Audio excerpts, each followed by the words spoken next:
Hi, Theo from ElectroFX here. I just wanted to show you this trade here that I've just entered. I'm using my server account, which is something you get here at ElectroFX. So I've entered the trade. I just want to go over the Y a little bit now. We're looking at the H4. We've broken this trend line and we've created a lower low, and we're looking to create the lower high to get into the next sell, which will hopefully make another low. And I've been monitoring this on the M30, and we've at least broken this trend line of what is supposedly going to be the pullback. And now we've broken the trend line, we've had its own pullback on the M30. So I've entered on the break of this pin bar here. It's 9:43 a.m. for me, so London is about to open, but Germany's already open and they seem to be pushing down, so I've jumped into the trade, and I'll pause the recording and start it again later so we can see how it goes.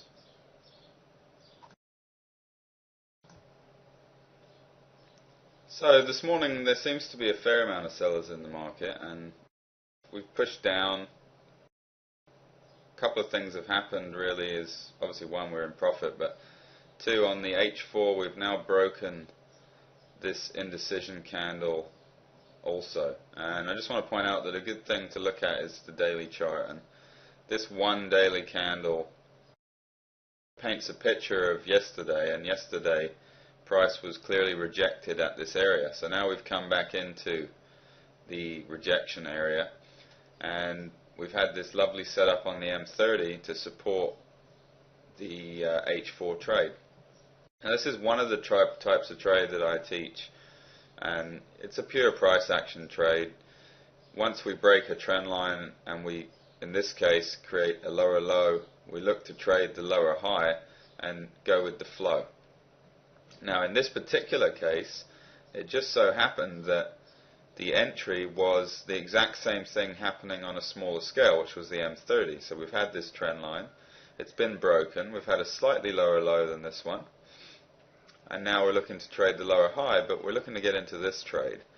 So our stop loss is just above yesterday's high, which gives us around a 50 pip stop loss. And our minimum target area is going to have to be this box down here, which is a support box. And that's about 100 pips away. So the risk reward on this trade starts out as 2 to 1.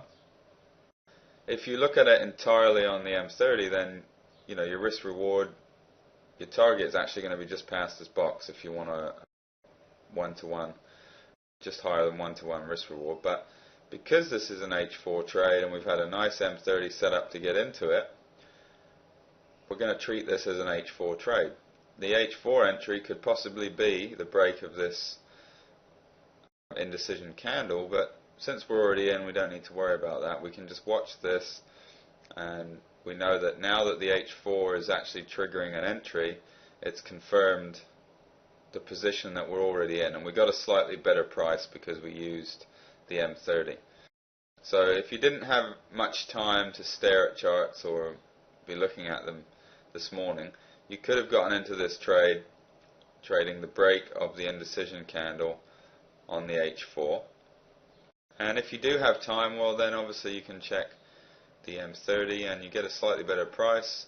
It makes your risk reward a little bit better, and I always advise it for those that have the time or see a setup setting up on H4. You just check your M30, see if you can get a better entry. If not, it's irrelevant, just get in here. You're only missing out on perhaps 15 pips or so, so it's a slight advantage by being able to trade multiple time frames. But this is something that I teach thoroughly throughout my course. I'm going to pause the video again and I'll get back to you once this trade has reached the target.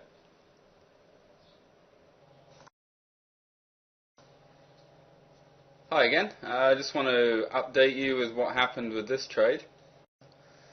Basically, after I paused it last time, I think we were down here somewhere. Anyway, the price went sideways and this box up here got retested several times. So that enabled me to do two things.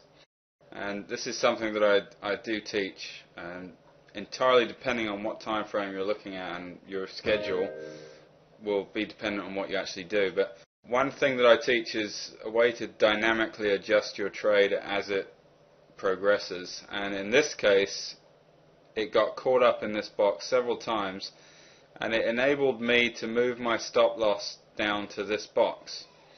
Okay, so that actually ended up giving me about a 20 pip stop loss, and so now all I need to do is target 20 pips.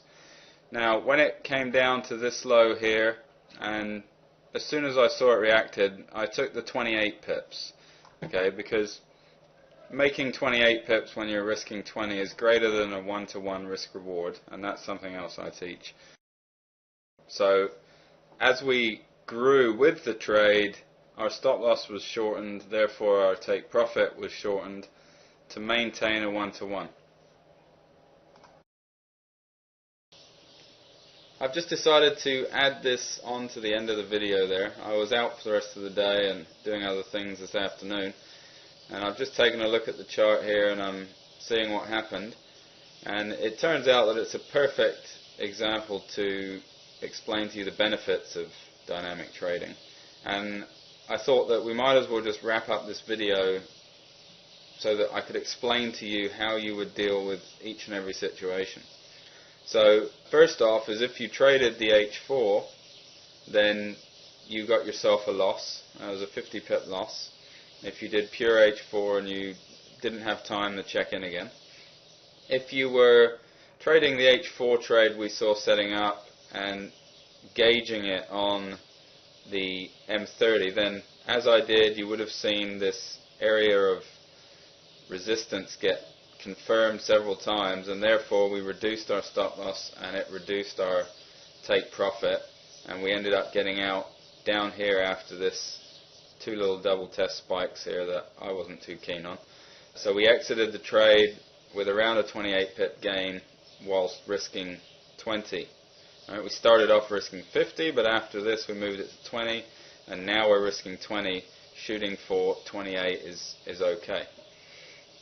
So if you were trading the H4 trade and you managed to check in every now and then you would have seen the next H4 candle was another pin bar, and the following H4 candle and the M30 action sets up a trade that is called an M30 trendline breakout trade. It's another type of trade I teach. It's highly accurate. I teach trendline breakout trades, high-low breakout trades, and swing trading, which are trendline bounces or the core trade of a trendline being broken and you take in the pullback and the sell or the buy of the next swing. So those are the types of trade that I'm teaching.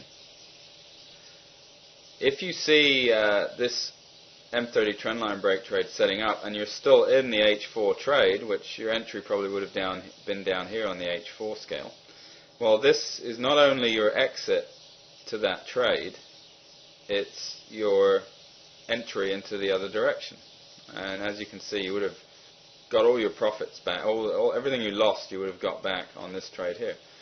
If you traded dynamically as I did and were watching the M30 all day, were able to check in every half an hour, then you would have sold that, exited as I did, and then this M30 trendline breakout trade gives you a nice simple place to enter. Stop loss is about 17 pips, and so we're shooting for 17. Alright, if you want the 1-to-1 you get it immediately on the same candle. But if you like the speed this is moving at, and it looks like it was moving pretty nicely, then you could probably have gotten 2-to-1 at least. Where would that be? 36. This would be your 2-to-1 risk reward, so that wouldn't be too bad there. And like I said, if you were in the H4 trade and you caught this setup, well, you'd have a reason to exit your H4 trade, only having lost about 20 pips, it looks like. And then you enter a trade in the other direction and you immediately get that 20 pips back if you want them, or you can try and manage the trade and get a little bit more. That part's entirely up to the individual and their risk appetite. Generally, I just try to teach people to get 1-to-1 or above on every trade, but if a trade is obviously moving at speed in your favour, well, there's no need to exit at 1-to-1. If there's momentum behind it, stick with it for a while, and maybe you'll end up with 2-to-1 or 3-to-1. It varies time to time. Every trade is always a little bit different. So the benefits of being a little bit dynamic and having the knowledge of every single type of trade I teach would allow you to avoid the 50 pip loss. If you're just trading pure H4 trading, then unfortunately you would have to take the loss on this one. But as I've just explained, there's a number of ways that this could have been handled. I think I've covered them all. But just to wrap up the video, I wanted to go over that. And I mean, I didn't plan this trade, but it has worked out as a perfect way for me to explain a lot of the stuff that I do and I teach. I hope you enjoyed this video, and stay tuned for the next one.